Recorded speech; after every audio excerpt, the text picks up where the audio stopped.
Assalamu alaikum wa rahmatullahi wa barakatuh. Bismillahirrahmanirrahim.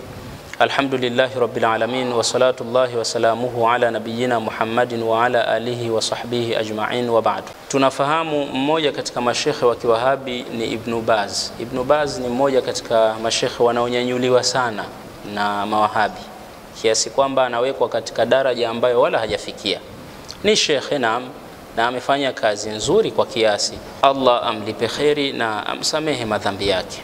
Ibn Baz amefanya kazi nzuri, amelingania, amefundisha, lakini pia amepotosha. Na katika upotoshaji wake kuna kufuru kabisa katika kufundisha kwake. Kuna kufuru kabisa amezisema. Miongoni mwa kufuru hizo ndio kunukuu hapa kwamba Allah siku ya kiyama atawaweka watu kwenye kivuli, lakini kile kivuli kinatokana na yeye mwenyewe Allah. Yani kile kivuli kinatoka kwenye dhati ya Allah. Sio kivuli cha arshi, ni kivuli kinachotokana na dhati yake Allah. Huyu Ibn Baz aliulizwa hivyo kwamba Allah ana kivuli, akasema ndio Allah ana kivuli. Na hicho ndo atakachowaweka watu siku ya kiyama. Kufuru kubwa sana, subhana. Tanziha lahu, Allah hana sifa kama hii ya kuwa na kivuli, wallahi ni kufuru. Ibn Baz huyu, kwa vile mawahabi kama kawaida yao, hata ikiwa mashekhewani wa kawaida watawapaisha sana juu, tena wawashushe wale wanachuoni wakubwa, wapandishe wale wao. Lengo ni kuleta ushawishi katika manhaji yao potofu kwa dunia. Ndio lengo lao kubwa. Lakini Ibn Baz alikuwa ni shekhe wa kawaida, wala hakufika ile daraja ambayo wao wanamuinua. Sasa leo sitaki kuzungumza kuhusu yeye Ibn Baz kafanya nini, alikuwa vipi, Allah msamehe madhambi yake aliyoteleza. Ninachotaka kuzungumza leo ni kuhusu wafuasi wa Ibn Baz ambao ni mawahabi. Katika mambo ambayo wanayazungumza kila siku, hawa jamaa miongoni mwa vituko vyao ni kwamba wanakataza jambo lile ambalo wao hawajalitaka, lakini si kwa zile hoja wanazozisema, kwa sababu kila hoja wanazozitumia utakuta katika mambo wanayoyafanya wao yanawarudi. Yani kwa maana wanaweza kukataza watu jambo fulani kwa hoja fulani, kisha wao wakaja wakalifanya jambo lile lile ambalo wamewakataza watu. Muhimu jambo wakubali wao. Wakilikubali wao jambo linakuwa sawa, hata kama itakuwa ni bid'a hilo jambo. Lakini wakilikataza wao, wakilikataa wao, jambo hilo haliwi sawa, litakuwa bid'a hata kama itakuwa sunna. Huu ndo mwenendo wao, na huu mwenendo unadhihirisha unafiki katika kundi hili la Kiwahabi. Sasa Ibn Baz kawekewa maulidi. Yani kuna kikao maulidi ya Ibn Baz. Wao hawajaita maulidi, lakini mimi nayaita maulidi kwa sababu yamechukua ile sura ya maulidi. Kuna shekhe wa Kiwahabi anaitwa Badrul Mishar. Huyu Badrul Mishar amekaa na vijana kwenye sehemu, wamekaa kwa lengo la kumbukumbu ya Ibn Baz na kuimba mashairi yanayomsifu Ibn Baz, kueleza harakati zake na mambo mazuri aliyoyafanya, sira yake. Yani kikao hiko ni kwa ajili ya Ibn Baz, kama vile watu wanavyokaa kikao cha maulid kueleza historia ya mtume na harakati za mtume, maisha yake ya mtume sallallahu alaihi wasallam. Lakini kwao kikao hicho cha maulidi ni kikao kibaya. Watu wakikaa kikao hiko watu wanakuwa wakali, wanasema ni bid'a, haifai. Lakini wamekaa wao wanaeleza kumbukumbu ya Ibn Baz. علماءنا والدينا ويجزاهم عنا خير الجزاء. إذا عفشتك وقف خلاص. أنا كل شوي بكتب عليك، إذا شفت جامعك بسكت. Tena Ibn Baz wamemtungia mpaka nashid. تموج السطور لذكر ابن باز ويعلو على هامة الحرف نور ويجري القصيد ليحكي الحياة حياة الإمام التقي الصبور. Ni nashidi hasa kabisa, wanaimba wenyewe, wamekaa kikao. Hawa ndio mawahabi. Wao wamekaa kwa shekhe wao. Hawa mabwana wanavyowaona mashekhe wao, sio kina Ibn Taymiyyah kina nani, wallahi kuna wakati wanawaona bora kuliko mtume sallallahu alaihi wasallam. Nakwambieni mimi, yani wanawatukuza. Ukimpa ile kauli ya shekhe wake huichukua kwa uzito kuliko ukimpa kauli ya mtume. Hawa watu ni wapotevu kwa sababu. Na kwa hivyo hapo wamekaa shekhe, tena akalia kabisa kutokana na hisia za kumkumbuka shekhe wao, maana ni kama maombolezo fulani ndani yake yamo.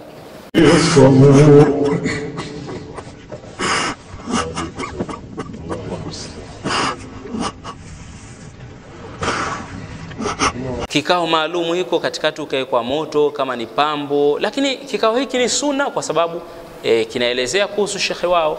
na wao wenyewe wamekiweka wao. Lakini kikao cha maulidi kwa sababu kinajirejea hukwambia, ndo sababu kinakuwa ni haramu. Tihani, kuna bwana mwingine anaitwa Khalid Ismail, yeye nilimuona pia anaeleza uongo, au mawahabi waongo. Nilimuona anazungumza uongo, anasema kwamba alikuwa anamsomea mwanamke mmoja mwenye mashetani. Sasa yule mwanamke ambaye ameingiwa na jini, yule jini akasema kwamba sisi tunamuogopa Ibn Baz, sisi majini wote tunamuogopa Ibn Baz. Jaziratul Arab yote, yani Qatar, Kuwait, Yemen, Saudi Arabia, Bahrain, kote huko majini wote walikuwa wanamuogopa Ibn Baz. Kujini huyo kasema, jini aliyekuwa yuko kwa mwanamke. الله تعالى وإذا بالجن الذي في المرأة يتكلم، طبعا صوته واضح أنه يختلف تماما عن صوت المرأة، وإذا به يقول أف أف التوحيد، أف أف التوحيد. ثم وأنا واصل قراءة، وإذا به يقول أف أف ابن باز، أف أف ابن باز. فأنا أقشعر جلدي، لأني ما ذكرت الشيخ بن باز أبدا في هذه المجالس. فهنا تطفلت، قلت له لماذا تقول ابن باز؟ فانتفض، فقط قلت لماذا تقول ابن باز؟ انتفض نفضة شديدة وقال نخاف من ابن باز، نخاف من ابن باز. ثم قال الجن في الجزيرة العربية كلهم يخافون من الشيخ ابن باز رحمه الله. Yani hapa ima muongo huyu mwanamke, au kama ni jini kweli huyo jini muongo.